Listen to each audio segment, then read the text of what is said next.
Se você tem fundos imobiliários na sua carteira, você tá literalmente full. Corta aí, editor, senão o YouTube vai acabar penalizando o vídeo. Brincadeiras à parte, se você quer saber por que fundos imobiliários são um péssimo investimento para você que está na fase de acumulação, ou seja, aqueles primeiros 10, 15, 20, 25 anos em que você está construindo patrimônio para finalmente viver de renda, fica até o final desse vídeo aqui, que você vai se surpreender e no final você vai agradecer ao algoritmo do YouTube por ter colocado esse vídeo aqui na tua vida.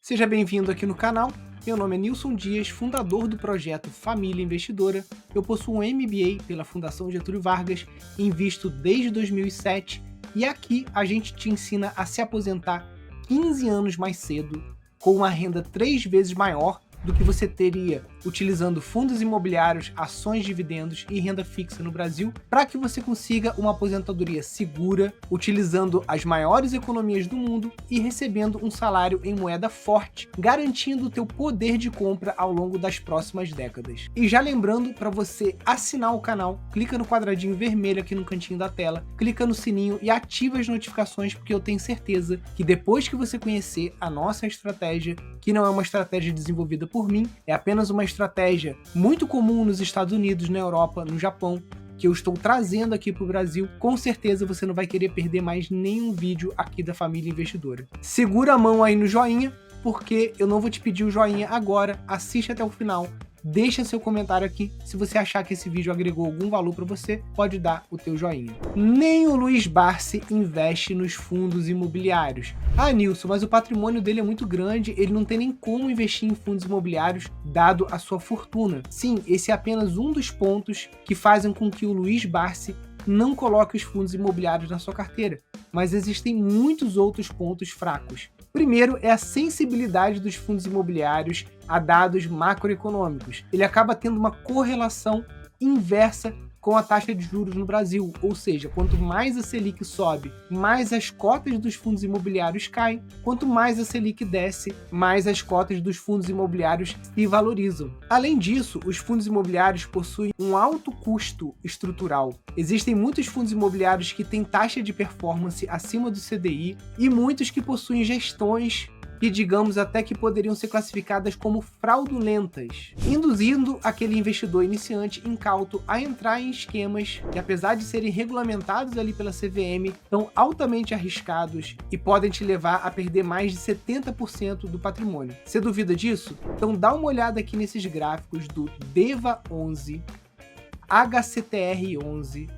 TORD 11, só para citar aqui 3 fundos imobiliários que foram amplamente divulgados no Instagram, amplamente divulgados aqui no YouTube, basta você procurar, e amplamente recomendados, inclusive por casas de análises, carteiras recomendadas e por aquele seu educador financeiro favorito, que não passa de um papagaio que pouco conhecimento tem e apenas repete e repete e repete e não sabe nem o que ele está falando. Além desses pontos negativos já expostos aqui e do alto risco dos fundos imobiliários, eu quero mostrar para você também o quanto de dinheiro que você pode perder se você aportar em fundos imobiliários ao longo de 10, 15 ou 20 anos, ou seja, vai passar todo o seu período de aportes e você vai perceber tarde demais que a renda passiva que você tanto sonhava não vai passar ali de R$ 1.000, R$ 1.500. E com o mesmo valor de aporte, o mesmo tempo de investimento, você conseguiria uma renda aí de pelo menos R$ 5.000 utilizando o nosso instrumento favorito aqui na Família Investidora, que são os ETFs. Se você nunca ouviu falar de ETF, o ETF ele é um pacote fechado. Ele é um fundo negociado em bolsa de valores que investe em centenas, às vezes até mesmo milhares de empresas, ou num país específico, ou até mesmo no mundo inteiro. O ETF mais feijão com arroz que existe, que é o VT, Vanguard Total World, ele investe em mais de 45 países e mais de 9.000 empresas. Esse ETF foi responsável por colocar uma rentabilidade acima de 15% ao ano no bolso dos seus investidores nos últimos 10 anos e uma rentabilidade acima de 12% nos últimos 40 anos. Quando você compra um ETF como esse, além de você estar diversificando o seu risco, investindo em vários países, várias moedas ao mesmo tempo, você não perde tempo tendo que acompanhar relatórios, tendo que selecionar fundos imobiliários e também tendo que chorar e amargurar prejuízo quando você escolhe 10 fundos imobiliários e 3 acabam virando micos na sua carteira. Vamos agora dar uma olhada nos números para você ver como que você está perdendo dinheiro investindo nos fundos imobiliários. Se você tivesse comprado DEVA 11 em janeiro de 2021, você teria perdido 35% do seu patrimônio,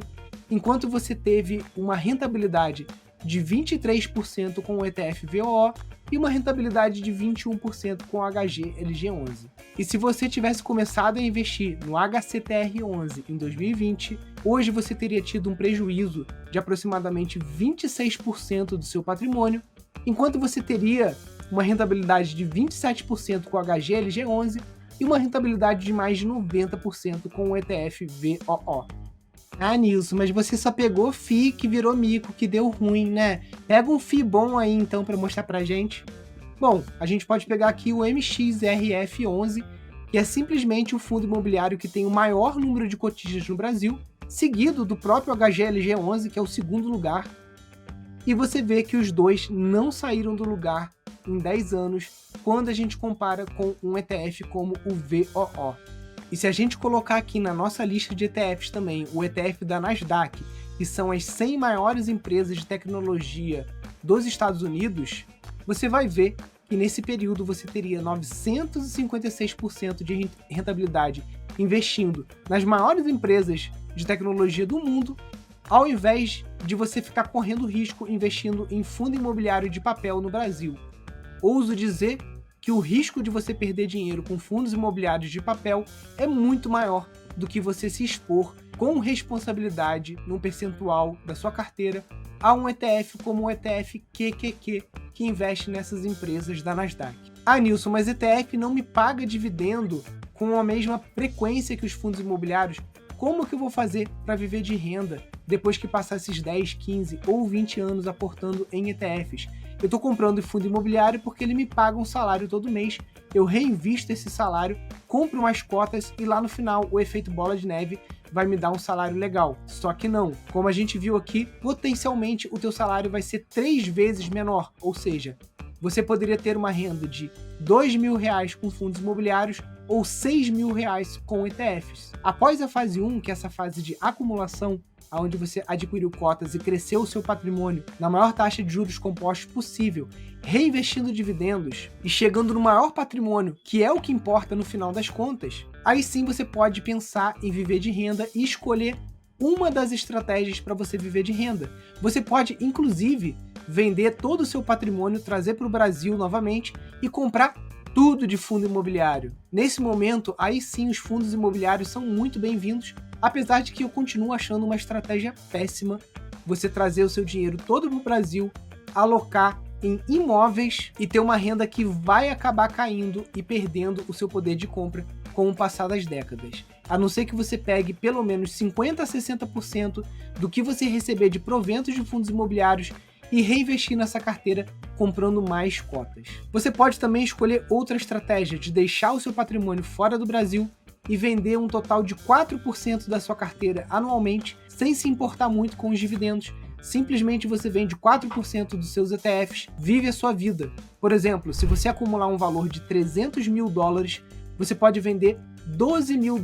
todo ano e ter uma renda passiva de $1.000 por mês, o que hoje seria o equivalente a R$5.000, e lá na frente, em 2043, vários especialistas estimam que o dólar esteja na casa dos R$9 a R$10. Se você não acredita, é só dar uma olhada nessas matérias aqui e nesses vídeos que mostram que nos 30 anos de plano real, o real sempre esteve atrás do dólar em períodos de 10 anos, apesar de que no curto prazo ele pode sim se valorizar frente ao dólar, que é exatamente o que está acontecendo nesse momento aqui, final de 2023 para 2024, só que no longo prazo, esse voo de galinha do plano real nunca se sustenta e o dólar sempre se aprecia de valor à frente do real. E se você não se sente à vontade de investir em dólar, você pode escolher outras moedas como o euro e até mesmo o franco suíço para comprar os seus ETFs. Lembrando que em momento algum você está fazendo um investimento cambial, você não está investindo em dólar. você não está investindo em euro, você está investindo em economias reais, empresas que geram lucro, que geram caixa, que distribuem dividendos, que crescem, e a maior parte dos ETFs mais simples acabou rendendo mais de 15% ao ano. É muito difícil você conseguir uma rentabilidade constante com fundos imobiliários acima de 8% por ano. Ou seja, pela atuação dos juros compostos, você com uma taxa de 15% anual, que é a realidade de um ETF como o VT, ou conseguindo uma taxa de 20% anual, que é a realidade de um ETF como o VOO, você com certeza vai chegar muito mais longe e ter uma renda muito maior do que essa renda que você está esperando ter com os fundos imobiliários. E vão passar 10, 15, 20 anos e você vai descobrir tarde demais que quem tem fundos imobiliários essa renda não será suficiente. Daqui a 10 anos, você com uma renda de R$ 1.500, R$ 2.000, isso não vai te garantir uma independência financeira, que é o que a gente tanto busca quando começa a investir. Então, se você gostou desse vídeo, lembra de deixar o teu joinha, pode deixar sua dúvida aqui embaixo nos comentários e lembra também de assinar o canal, caso você ainda não tenha feito. Compartilha também esse vídeo com aquele amigo que está comprando fundos imobiliários achando que está fazendo uma coisa extraordinária e a gente pode provar para ele que, na verdade, pode estar sendo uma das piores escolhas que ele está fazendo na vida dele.